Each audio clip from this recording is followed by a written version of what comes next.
Everybody, Christopher here, and thank you so much for joining me. This is our very first YouTube show, and I'm so grateful to have your support and for being here. We're going to give you a little taste of what we're going to be doing here today, and be sure to check in the comments section below and check out our link to Patreon, where you can subscribe to the show and get access to full videos and lots of other great benefits. So check on that link below and be sure to subscribe today to support the show, and we will keep bringing you great videos on topics that are important to you. Today we're going to talk about signs from loved ones and pets in heaven. You know, this is a very important topic to talk about. I know we've all lost loved ones, we've all lost pets, and when people come to me for readings, there's always questions about loved ones in heaven. There's always sadness and grief that people go through when we lose a pet, when we lose a loved one. So we're going to talk a little bit about that today. And be sure to thumbs up, like the post, share the post, do all that fancy stuff for Christopher, and I will love you forever. Thank you for being here. Why do our loved ones in heaven send us messages to begin with?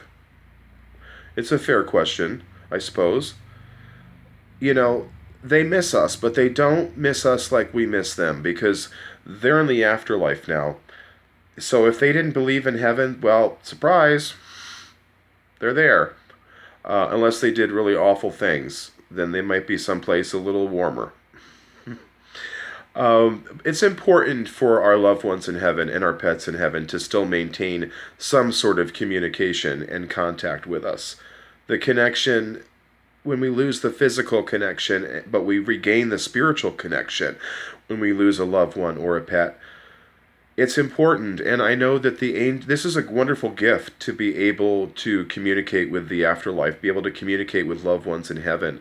Those of us that have that gift, and those of you listening to me that have this beautiful gift of being able to give very healing, soothing messages from loved ones in heaven. It's an incredible gift, and it's a rare gift. Not every medium who says they're a medium is actually a genuine medium. It is a very rare gift. And it is something I think you're either born with or you're not, with the exception of car accidents or trauma that would provoke a near-death experience, and people come back incredibly gifted after they have had that experience. That's also possible. But there's many different signs that our loved ones send us from heaven. Many different signs. They like to try to connect with something that they know that you will know it's them. Whether it be poetry on the television or through the magazine, song lyrics on YouTube, or just in your car driving and you hear a song, you hear something on the radio that just takes you back to that day when that loved one gained their wings and flew away. The signs that they can send us are many and numerous. It depends on the spirit. It depends on a lot of things. It depends on how open we are to receive the signs, to receive the messages. When we lose somebody, we shut down. A part of us shuts down when we lose somebody, especially a pet or a loved one that we really, truly appreciated. We know some of those loved ones, in our family, when they pass away, is kind of like, yes. But we know the people, that was awful, but we know the people who we really love, and we know the crazy people that it's sad when they die, but it's kind of more or less, thank you for the gift. Because there's some people that really are awful people. But I think that we can be forgiving. I think that I think the angels are very forgiving. Even people that do awful things, most times can seek heaven. Most time can seek amends, can try to do better. No matter how we don't forgive easy, but the angels do. And our loved ones in heaven see everything. There's no secrets. If we lied to our loved ones while they were on earth, they know everything. The truth is revealed immediately when they gain their wings. It's never easy losing a pet. It's never easy losing a child. And I can understand why some people think that losing a pet is just as difficult as losing a child. Now, I know some people will be like, whoa, they're going to be thumbing down this video. I don't care. Thumb down. It's the truth. It's the truth. You know, when you lose a pet and the pet is all you've ever had, you know, when we lost Shiner, it was just like, whoa, wow, this is hurt. This hurts bad. This hurts. And there's no rhyme or reason how long it's going to take you to heal. And some people start losing patience after a few weeks. Well, it's been about a month. You should start to get better soon.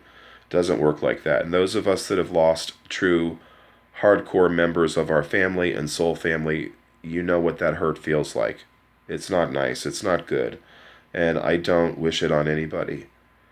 Death is part of life. We have to get used to it. Some of us get used to it at a very early age. You know, when people start passing away as children, when we lose people, which can be incredibly dramatic.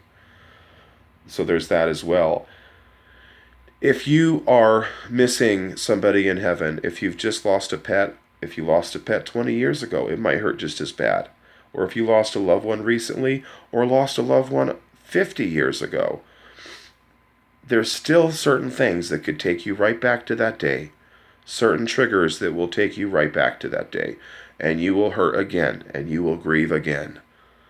And you're entitled to that. You are entitled to feel whatever you feel.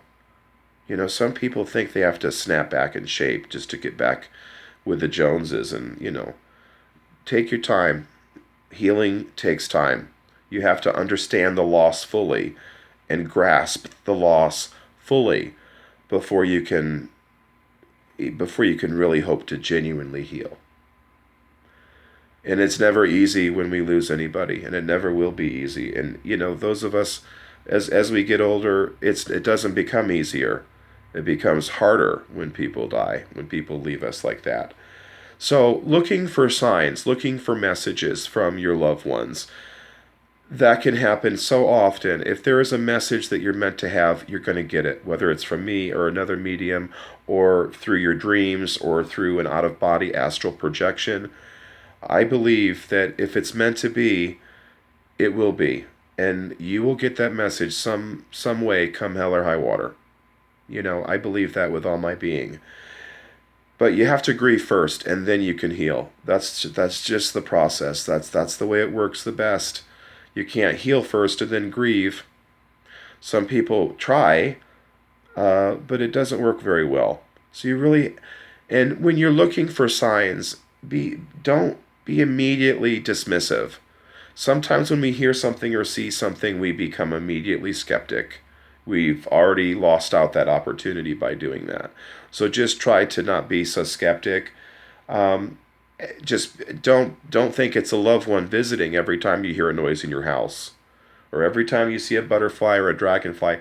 Don't think that's always because that's really not very healthy to think. We've got butterflies, we've got birds. You know, they're going extinct, but they're still around yet.